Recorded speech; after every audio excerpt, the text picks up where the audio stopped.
ఆడిటోరియంలో ఎన్ని కడుపులు ముక్కలు చెక్కలయ్యాయో చెక్కలు ముక్కలయ్యాయో నవ్వు ఒకటే నవ్వు.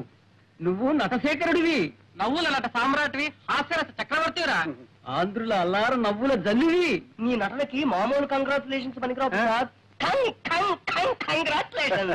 Beautiful performance, very very good. Congratulation, బ్రహ్మాండంగా ఉంది ప్రదర్శన. ప్రసాద్ గారు కంగ్రాచులేషన్. Thank you. దుర్గాదేవి గారా, దయచేయండి దయచేయండి. అభిషేకం, అభివందనాభిషేకం. ఆహా, ఏమి నటన ఏమి నటన! ఇటువంటి నటన ఈ భూ ప్రపంచంలోనే లేదు, ఇక ముందు రాదు. అలా అని మిమ్మల్ని పొగడాలనా మీ అభిప్రాయం? అలా పొగడలేదనా మీ అభిప్రాయం? మీరు ఆడియన్స్ లో కూర్చుని నవ్వారు, ఆ నవ్వులే నాకు పొగడ్తలు. ఒకసారి దొంగ నవ్వు, ఇంకోసారి దోబూతులాడే నవ్వు, మరోసారి దాచుకున్న దాగని నవ్వు, కడుపు చక్కలయ్యే నవ్వు, కన్నీటి చొక్కలయ్యే నవ్వు. అదే నవ్వు, ఆ నవ్వులే అన్ని వేల కరతాధ్వనుల్ని డామినేట్ చేసేసి. Thanks for compliment. సెలవు. ఏమన్నారు? అదే మీరేమిన్నారు? అన్నది విన్నది ఒకటేనా? మళ్ళీ అనిపించుకోవడానికేగా అడగడం. వెళ్ళొస్తానయ్యా. దుర్గాదేవి గారు దయచేయండి. బ్యాలెన్స్ షీట్ చూసారా? చూశాను. లాభం వచ్చినప్పుడు మింగల, నష్టం వచ్చినప్పుడు కక్కాల్సిందే. భలేవారే మీరు. మేజర్ పార్ట్నర్ కాబట్టి చెప్పాలి గనుక చెప్పాను, అంతకంటే వేరే ఉద్దేశం ఏమీ లేదు. మీరిద్దరు ఇట్రండి. ఏం ప్రసాద్, రాత్రి నాటకంలో దంచేసామంటున్నా? అవును డాడీ. పాండురంగం గారు, ఒకడు అసలు పుత్రుడు, ఒకడు దత్తపుత్రుడు. వీడు మా అబ్బాయి మధు, వాడు మా వాడి ఫ్రెండ్ ప్రసాద్. ఇద్దరు అతుక్కుపోయినట్టుంటారు లంబూ జంబుల్లాగా. ఏం డాడీ, కృష్ణార్జున్లో ఉంటామంటే నష్టం ఏంటి? ఇప్పటి వరకు వచ్చిన నష్టం చాలేవాయ్. సరే, వీరు పాండురంగం గారని మన బిజినెస్ లో మేజర్ పార్ట్నర్. అంతేకాదు మేనేజింగ్ డైరెక్టర్ కూడా. Very good. మేమేదో మాట్లాడుకుంటున్నాం, మీరు పైకి వెళ్ళండి.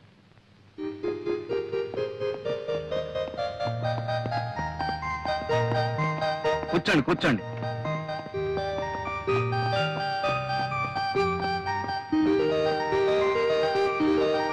ఈ సంవత్సరం మా వాడికి పెళ్లి చేయాలనుకుంటున్నామండి. శుభం. అవును, మీకు పెళ్లిడికి వచ్చిన ఒక అమ్మాయి ఉందనుకుంటాను. ఉందండి. చాలా సంబంధాలు కూడా చూశారనుకుంటాను. ఇంకా చూస్తూనే ఉన్నాం, కానీ ఏది కుదరటం లేదు. దేనికైనా టైం రావాలి కదండి. వస్తుంది వస్తుంది. అది సరే, కంపెనీ నష్టంలో నా వాటా ఎంత పడుతుందంటారు? దాదాపు 2 లక్షలు పట్టచ్చు. కానీ ఈ ఏడాది మార్కెట్ చాలా బాగుంది. మీ 2 లక్షలు భర్తీ చేశారంటే 6 మాసాలు తిరగకుండానే 1కి 4 రెట్లు లాభాన్ని కళ్ళ చూడొచ్చు. నిజమే, కానీ 2 లక్షలంటే పోనీ నెలాఖరికి సర్దండి. అలాగే చూస్తాను. మరి నేను వెళ్ళరానా? మంచిది.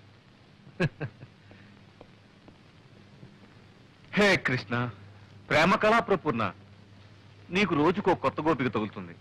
వద్దనుకున్నా 100 గజాలకే ఓ అమ్మాయి నీ కంటబడుతుంది. అర్జున, ఉన్నట్టుండి నీకు ఈ విషాదం ఎలా ఏర్పడను? లేక లేక ఒకే ఒక అమ్మాయిని ప్రేమించితని ఆ అమ్మాయి నన్ను కన్నెత్తేనూ చూచడలేదు. ఏమి చేయమందు? నిలబడు,